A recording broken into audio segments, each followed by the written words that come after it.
sebagai pembawa acara.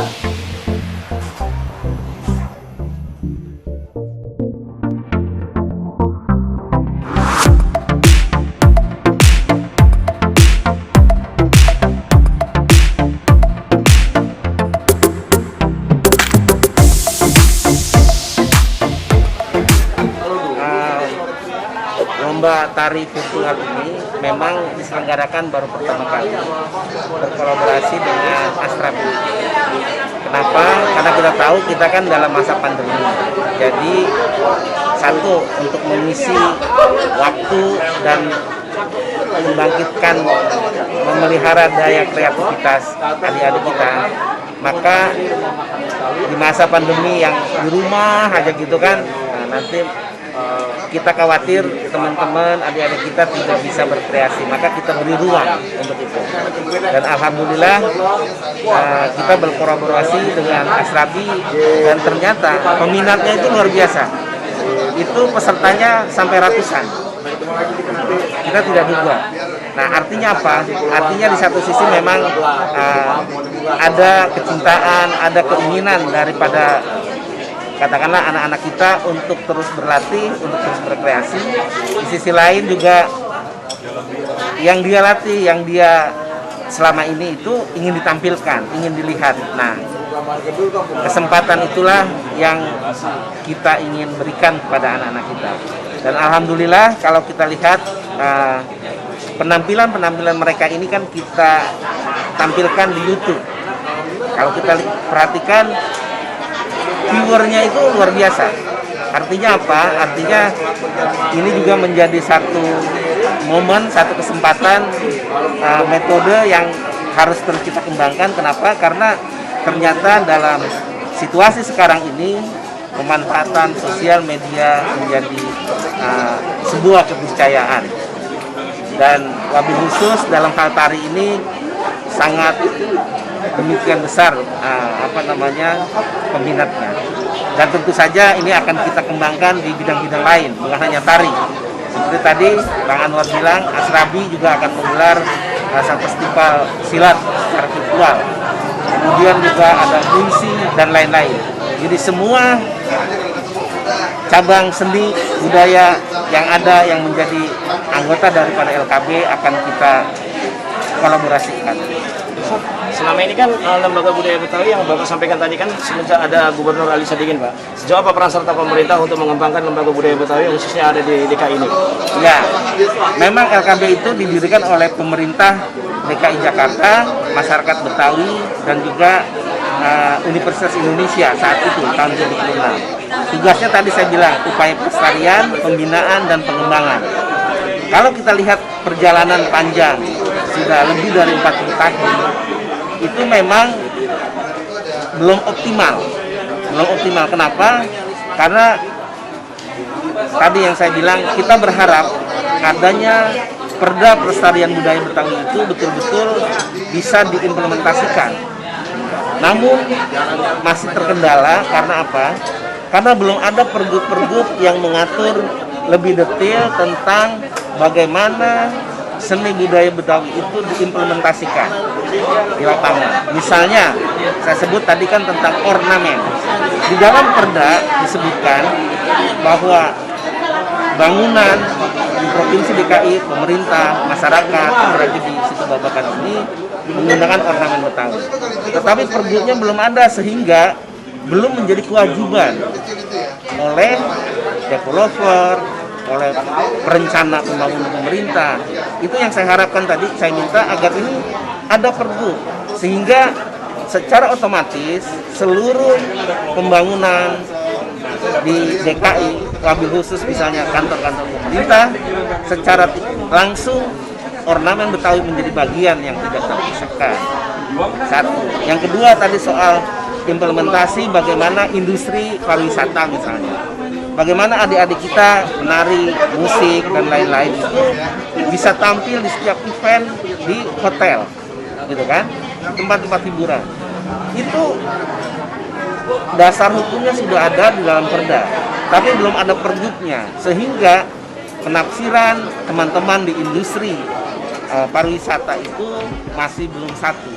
itu yang membuat belum optimal. Dan saya kira tadi saya bicara sama Pak Wagub, mudah-mudahan kita berharap agar tadi pembinaan kebudayaan Betawi itu masuk di dalam kegiatan strategisnya daerah. Dengan begitu maka kita harapkan akan dapat perhatian lebih, dapat alokasi budget yang cukup, sehingga hasilnya juga bisa lebih optimal. Berarti bisa dikatakan lembaga budaya ini selama ini berdiri sendiri tanpa ada peran serta dari dana pemerintah ya Pak ya? Ada, peran serta pemerintah ada pasti, karena kita kan bermitra sebetulnya dengan lebih khusus dinas kebudayaan. Cuma tidak maksimal ya Pak ya? Belum optimal saya bilang, belum optimal tadi, karena memang dibutuhkan aturan yang lebih konkret, yang lebih jelas, bagaimana perda tadi bisa dilaksanakan. Ada nggak dalam waktu langkah dekat ini akan mendorong gubernur atau wakil gubernur untuk menerbitkan pergub itu Pak? Tadi kan saya bilang, saya titip kepada Pak Wagub daripada pelaku seni budaya Betawi agar pergub-pergub sebagaimana diamanatkan di dalam perda itu dibuat. Dengan begitu saya yakin semua cabang seni budaya yang ada di Betawi itu akan bisa tumbuh kembang dengan optimal. Lomba ini bakal diadain lagi? Insya Allah, ini kan kita belum tahu situasi. Mungkin saja kalau segera berakhir, nanti kita situasinya tentu saja akan berbeda. Kita sesuaikan dengan perkembangan kondisi yang hari ini, Pak. Sejauh apa ini Asradi untuk mendorong agar terciptanya terimplementasikan apa yang diharapkan oleh Lembaga Budaya Betawi? Yang jelas begini, kita berbagi tugas bahwa saya sebagai anggota Lembaga Kebudayaan Betawi dan saya juga sebagai Ketua Bidang Pagelaran di Lembaga Kebudayaan Betawi, di samping saya sebagai Ketua Umum Mas Terapi, kami sebagai pelaku lapangan akan mendorong secara action. Jadi kita tidak diam, salah satunya ini kita lakukan, dan wartawan mungkin sudah tahu semua berapa kali Astrabi melakukan kegiatan yang kaitannya dengan budaya Betawi maupun budaya lain. Jadi kami akan terus bergerak, bahwa kami akan membuktikan apa yang kami lakukan ini tujuannya adalah bagaimana kita mendorong agar pemerintah daerah segera menurunkan pergub yang kita butuhkan itu sebagai payung hukum keberadaan kita. Pak, lalu terkait pemenang ini, apakah ada pengawalan khusus sampai nanti dia dewasa, Pak? Jadi gini, saya ya sebagai orang yang senantiasa berlaku di lapangan, nanti database mereka akan kita tampung, dan saya juga berharap, mungkin DLKB akan dicatatkan, dan itu akan menjadi prioritas agar membangkitkan teman-teman yang lain, teman-teman mereka untuk berbuat hal yang sama, yaitu membuat prestasi yang lebih baik. Nah, kalau ini terjadi, yang berprestasi kita kasih kita kasih kesempatan, maka orang lain akan berlomba-lomba untuk juga berprestasi. Saya rasa itu. Nah, terkait dengan pendidikannya Pak, ini kan mereka berprestasi nanti untuk daerahnya atau untuk nasional. Bagaimana mereka juga akan punya jenjang pendidikan? Akankah dibantu akan diberikan dispensasi kepada mereka? Di budaya itu kan ada RPSN atau apa gitu kan. Jadi mungkin saya berharap mereka juga bisa terlibat di sana. Dalam kondisi ini mungkin itu semua dihentikan, tapi saya berharap kita nih nanti akan mendorong kepada pemerintah, baik pemerintah daerah maupun pemerintah pusat, bahwa yang Betawi hadir di tengah-tengah masyarakat dan terus bahwa membimbing anak-anak kita generasi muda untuk memahami, mengerti pentingnya satu budaya bangsa, termasuk budaya Betawi. Budaya Betawi ini kebetulan ada di ibu kota negara, di mana ibu kota negara di setiap dunia itu berkembang maju, punya tantangan tersendiri. Jadi tantangannya lebih berat menjaga melestarikannya, karena kota Betawi ini ada di ibu kota negara yang terus berkembang. Warganya berpindah, terpinggirkan. Untuk itu tantangan berat ini harus kita hadapi bersama, kita sinergikan, kita pastikan budaya Betawi betul-betul eksis, hadir, dan memberi manfaat bagi kita semua, bagi bangsa di Nusantara ini. Bahkan kita harapkan budaya Betawi menjadi budaya yang global, menjadi perat persatuan bangsa. Kita senang masyarakat Betawi yang sangat bersahabat, bersaudara, ya, sangat erat dengan budaya, masyarakat Betawi yang erat dengan agama, dan selalu mementingkan persatuan-persatuan. Mudah-mudahan budaya Betawi yang baik ini bisa menjadi inspirasi, memotivasi kita semua sebagai sebuah bangsa untuk terus menjaga persatuan dan persatuan bangsa.